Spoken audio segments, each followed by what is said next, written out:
मुसलमानों को इससे क्या खतरे होंगे, एक बार ड्राफ्ट पढ़ के देखना पड़ेगा। लेकिन मेरा ये मानना है कि जब आप यूनिफॉर्म कर देंगे तो दलितों को आरक्षण मिला हुआ है, आदिवासियों को जमीन पर अधिकार का आरक्षण है कई जगहों पे, कई प्रदेशों में, जैसे गोवा के अंदर, गोवा में पुर्तगीज के लिए एक अलग लॉ है।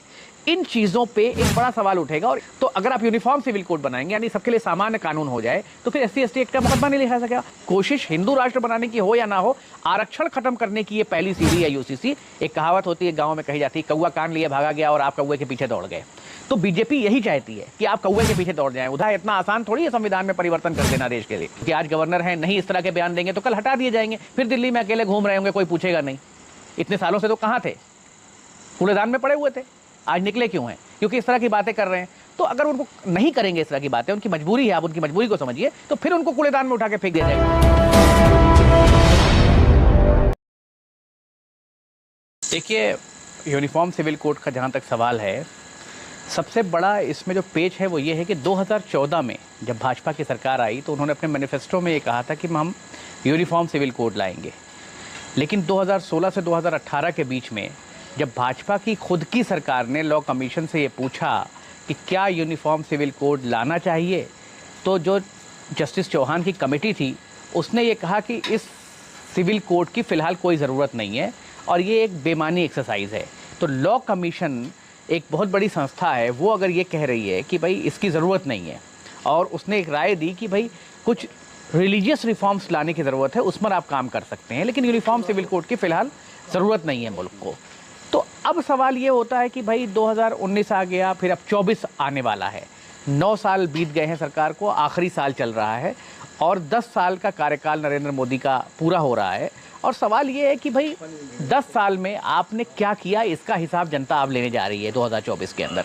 तो आप महंगाई पर फेल हो गए, आप रोज़गार पर फेल हो गए, आप जो है किसानों की आय दुगनी करने पर फेल हो गए, आप देश की आर्थिक स्थिति संभालने पर फेल हो गए, आपने देश में आज तक एक नया मेडिकल कॉलेज, नया इंजीनियरिंग कॉलेज, नया जो है कोई इदारा जो रिसर्च इंस्टीट्यूट, इस तरह की किन चीज़ों की स्थापना की, इस पर बहुत बड़े सवाल हैं देश में। और आज जो है हर व्यक्ति जो गरीब है वो गरीबी रेखा से और नीचे होता जा रहा है। देश के अंदर जो है आप भुखमरी का इंडेक्स देखें तो उसमें देश बहुत ऊपर चला गया है। तो आज जो हालात हैं मुल्क के, अब एक ऐसा गेम लाया जा रहा है फंसाकर, जिसको यूनिफॉर्म सिविल कोड का नाम दिया जा रहा है, जिसमें धार्मिक भावनाएं या आदमी के इमोशंस को जगाकर फिर दोबारा 24 में वोट लेने की तैयारी है। लेकिन मेरा ये मानना है कि जनता इस खेल को समझ रही है। और इसमें एक दूसरा भी मैं बात कहूँ कि यूनिफॉर्म सिविल कोड आप ला रहे हैं, मैं मानता हूँ, चलिए बहुत अच्छी बात है, प्रधानमंत्री जी ने बहुत ज़ोर से इसको कहा भोपाल में जाके, लेकिन इसका मसौदा कहाँ है, ये कैसे अप्लाई होगा, इसमें क्या क्या पॉइंटर्स हैं, ये तो सरकार पेश नहीं कर रही है, ना बता रही है इसके बारे में।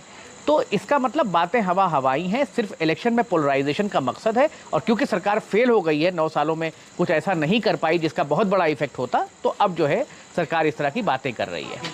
अच्छा, कहा यह जा रहा है कि यूनिफॉर्म सिविल कोड अगर लागू होता है तो ये हिंदू राष्ट्र की, भारत के हिंदू राष्ट्र की एक शुरुआत माना जाएगी, ये सच है क्या बात है? देखिए, हिंदू राष्ट्र या मुस्लिम राष्ट्र या फला राष्ट्र, ये इस देश का जो संविधान है और संवैधानिक ढांचा है उसमें परिवर्तन है, तो ये नहीं कर पाएंगे, ये इसके लिए आप बेफिक्र रहिए। लेकिन अभी यूनिफॉर्म सिविल कोड जब आएगा तो यूनिफॉर्म सिविल कोड को हो सकता है लोकसभा या राज्यसभा में पास करने की कोशिश की जा सके, लेकिन जो राज्य हैं देश के, 2/3 राज्यों को इसे पास करके लागू करना है, ये इम्पॉसिबल है। अगर आप भाजपा की बात करें तो भाजपा 12-13 प्रदेशों में है। लोग कहते हैं मोदी लहर चल रही है, इस देश में 28 प्रदेश हैं और 12-15 प्रदेश में अगर भाजपा या उसकी अलाई सरकार है तो मोदी लहर कहाँ है? इसलिए सरकार घबराई हुई है, एक नया मुद्दा लेके आई कि हो सकता है इसमें लोग फंस जाएं और राम मंदिर का मुद्दा ख़त्म हो गया है, बाकी मुद्दे ख़त्म हो गए हैं, अब कुछ बचा नहीं है, तो सरकार कोशिश कर रही है, लेकिन मुझे लगता है निहायत ही नाकामयाब कोशिश है। हाँ, मैं एक बात कहूँगा इसमें कि देखिए, ये प्रहार सीधे सीधे दलितों और आदिवासियों पर है, मुसलमानों से ज़्यादा। हालांकि मुसलमानों को इससे क्या खतरे होंगे, एक बार ड्राफ्ट पढ़ के देखना पड़ेगा। लेकिन मेरा ये मानना है कि जब आप यूनिफॉर्म कर देंगे तो दलितों को आरक्षण मिला हुआ है, आदिवासियों को ज़मीन पर अधिकार का आरक्षण है कई जगहों पे, कई प्रदेशों में, जैसे गोवा के अंदर, गोवा में पुर्तगीज के लिए एक अलग लॉ है। इन चीज़ों पे एक बड़ा सवाल उठेगा और इसको आप कैसे कम करेंगे। जैसे SC ST एक्ट है जिसमें आप मुकदमे लिखते हैं, तो अगर आप यूनिफॉर्म सिविल कोड बनाएंगे, यानी सबके लिए सामान्य कानून हो जाए, तो फिर SC/ST एक्ट का मुकदमा नहीं लिखा सकेगा। तो मुझे ये लगता है कि ये जैसे कि RSS ने गोलवलकर के ज़माने से आरक्षण का विरोध किया है, और अभी बिहार के पिछले चुनाव में हालिया बयान था संघ प्रमुख का, मोहन भागवत जी का, आरक्षण के खिलाफ। तो मुझे ये लगता है कि ये कोशिश हिंदू राष्ट्र बनाने की हो या ना हो, आरक्षण खत्म करने की ये पहली सीढ़ी है UCC, और इसका खतरा दलितों और आदिवासियों को बहुत बड़ा है। हालांकि मुसलमानों को भी खतरा है, लेकिन दलितों और आदिवासियों को उनकी ज़मीन से लेकर उनके अधिकारों तक पे खतरा है, यहाँ तक कि रिजर्वेशन पर भी खतरा है।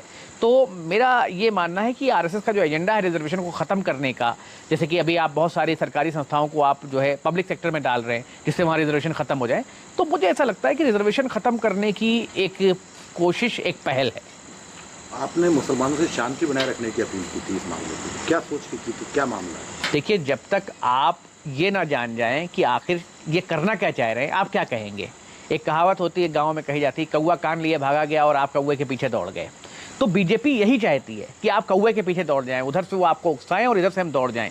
एक बार पढ़ने देते हैं क्या लाते हो मसौदा, उसके बाद बताएंगे इसका कानूनी रास्ता क्या है। इतना आसान थोड़ी है संविधान में परिवर्तन कर देना देश के लिए। तो इसलिए हमें आइन पे भरोसा है, और मुसलमानों को शांत रहने का मतलब ये है कि कानून अपने हाथ में ना ले। लेकिन अगर इसके प्रोटेस्ट की ज़रूरत पड़ेगी आने वाले वक्त में, तो इंशाल्लाह ज़रूर करेंगे। देखिए, वो तो बीजेपी के जो है अपने आप को, अपनी स्पेस को बनाए रखने के लिए इस तरह के बयान देना उनकी मजबूरी है, क्योंकि आज गवर्नर हैं, नहीं इस तरह के बयान देंगे तो कल हटा दिए जाएंगे, फिर दिल्ली में अकेले घूम रहे होंगे, कोई पूछेगा नहीं। इतने सालों से तो कहाँ थे, कूड़ेदान में पड़े हुए थे, आज निकले क्यों हैं? क्योंकि इस तरह की बातें कर रहे हैं। तो अगर उनको नहीं करेंगे इस तरह की बातें, उनकी मजबूरी है, आप उनकी मजबूरी को समझिए, तो फिर उनको कूड़ेदान में उठा के फेंक दिया जाएगा। सपना तो उनका वाइस प्रेसिडेंट बनने का था, आपको मालूम ही है, नहीं हो पाया, तो वो सोचता है बयान देके सोचे अगली बार कोई चांस आ जाए।